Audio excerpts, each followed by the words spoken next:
welcome back to DMS video classes. Okay, so we'll see a few more problems over here.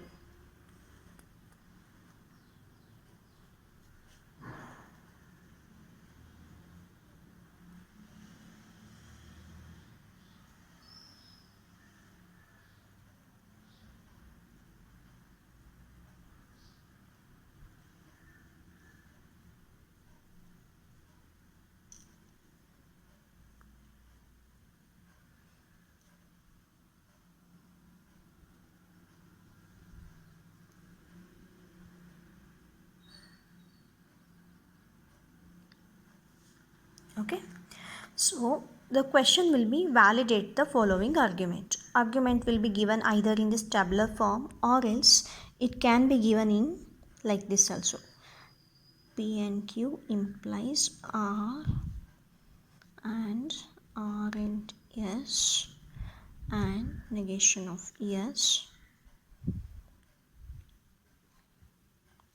whole implies negation of P or negation of Q.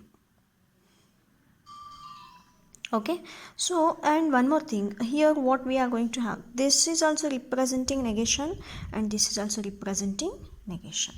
Okay, so what we'll do, we'll write these given statements and we'll simplify. When we are going to validate the given arguments, okay, we have to write in a two formats. So here we are going to write steps and here I am going to write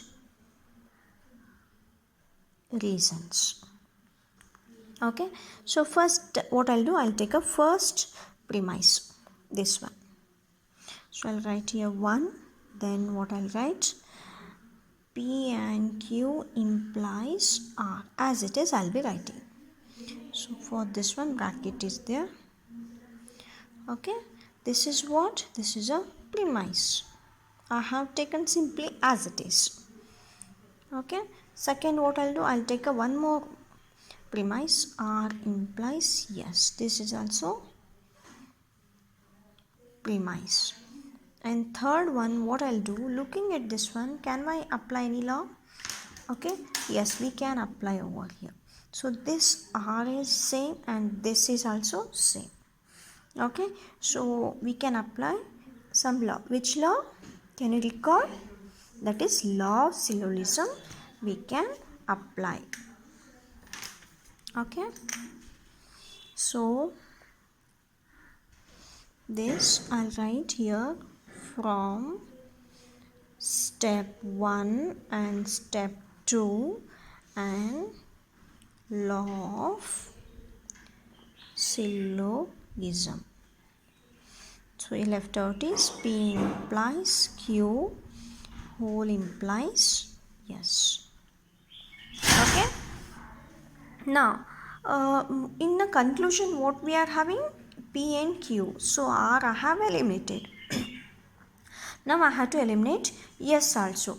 Here is given negation of yes, so we'll go with the next step. So what I'll take a negation of yes as it is, so it is going to be called as premise. Then after this, can we apply any law to here? Okay, just recall any law. Yes, we can apply law step 3 and step 4 and law of modus ponens we can apply. So I'll be getting the negation of P and Q will be getting.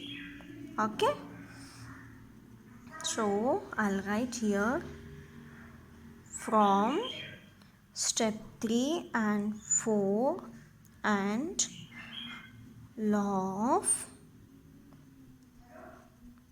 modus ponens. Okay, so which law? That modus ponens, and I got the answer negation of P and Q I'll be getting. Okay, again I'll simplify this one. If I apply a De Morgan's law from step 5 and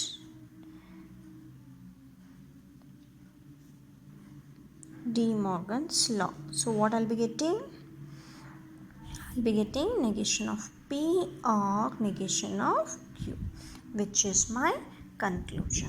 Hence, it is going to be proved. Understood? Okay. Next, one more example we'll take.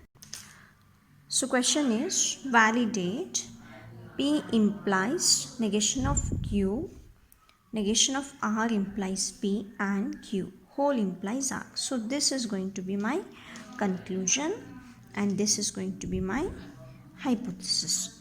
Okay, so he has not given in tabular form. So this is going to be one argument, sorry, one premises. This is going to be one premises, and this is going to be one premises. I have to consider all these and I have to simplify.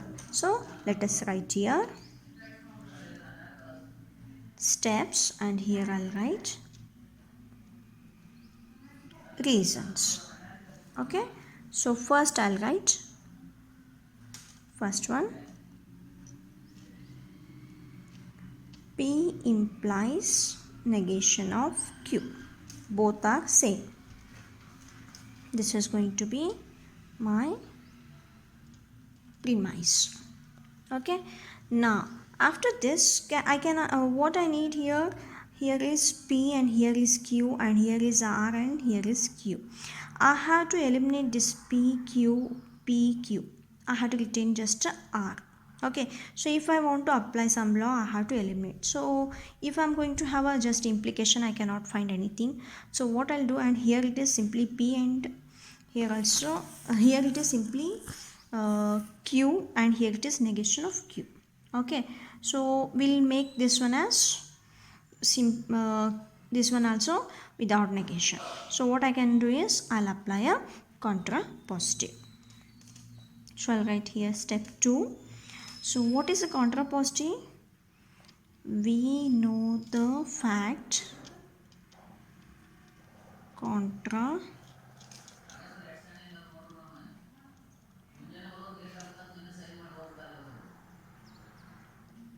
P implies Q logically equivalent to negation of Q implies P. Okay, so once it is done, next what I'm going to have, I'll this and from step 1, and what I'll be getting, I'll be getting here is double negation of Q implies negation of P. Okay, so now what I'll do, from 2, what we are going to get, we'll simplify this one. So this is going to be Q implies negation of P, and I can write here is from step 2 and law of double negation. Okay, once it is done, what I'll do, I'll write a whichever available premises over here. So what I'll write this one, negation of R implies P. This is my premises. Once it is done, next what I'll be writing, I will be writing, can we apply any law? Again I'll apply a contrapositive here, and I'll make that one as negation of R to without negation of R. So I'll write phi here, and I'll write from step 4 and law of, not law, it is fact of contra positive. Okay, here I have already written, so I'm not going to write once again. Instead I'll be writing over here what it will be, negation of P implies double negation of R. So what I'll be getting, negation of P implies R from step 5 and law of double negation. Okay, So once it is done, next I'll be writing what? Now look at here. Can we apply any law here? Okay. So from 3 and 6, if we consider, I'll show you. This is 3 and this is 6. So here it is common and here also it is common. Okay. So what I'll apply now? From 3 and 6, which law? That is law of syllogism. So what I'll be getting here, that is Q implies R, and from what? From step 3 and 6 and law of syllogism. So what I'll be getting? Q implies R I'll be getting. Now from Q implies R, and which is left out? Left out is Q. So this is going to be my premise. Then after that, what I'll be doing? Can we apply any law over here? Yes. Using modus tollens, I'll be getting a simply R as a my answer. So I'll be writing in step 9 as R, and from step 7 and 8 and modus tollens. Okay, so we got the conclusion, which is my answer. Conclusion R, here also R, both are C. Understood? This is how we are going to simplify the problems.